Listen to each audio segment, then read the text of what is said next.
이명박 전 대통령의 구속 여부를 가릴 법원의 서류 심사가 이 시각 현재 진행되고 있습니다.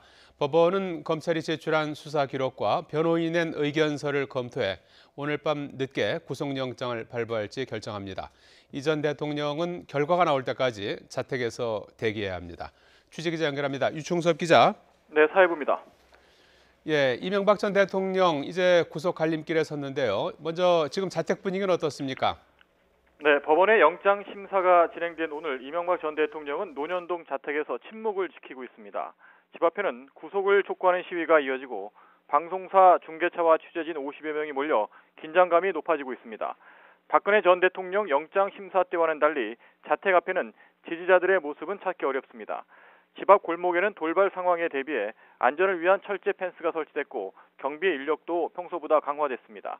오늘 오후 집 안으로 변호인이 탄 것으로 추정되는 차량 몇 대가 드나들었고 사진 촬영을 막기 위해 자택 창문에는 블라인드가 내려졌습니다. 이 전 대통령 측은 법원이 서류 심사만으로 구속 여부를 가리기로 한 것에 대해 이미 불출석 사유서를 제출한 만큼 정해진 절차를 지켜보겠다고 말했습니다. 이 전 대통령은 변호인들의 조언을 들으며 수감 가능성을 검토하며 대책을 세우고 있습니다. 법원 심사 결과 영장이 기각되면 이 전 대통령은 불구속 상태로 재판을 받게 됩니다. 만약 구속영장이 발부되면 이 전 대통령은 자택에서 대기하다가 구치소로 압송됩니다. 박근혜 전 대통령이 이미 서울 구치소에 있다는 점을 고려하면 서울 문정동 동부구치소에 수감될 가능성이 큽니다. 자, 유충섭 기자, 이 전 대통령의 구속 여부 언제쯤 결정될 것 같습니까?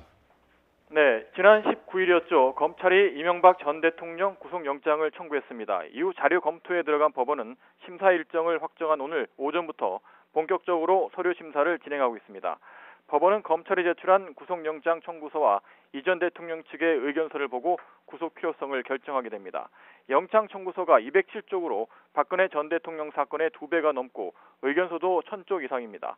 여기에 다른 수사 자료를 합치면 8만 쪽이 넘어 밤늦게 결정이 내려질 것으로 관측됩니다.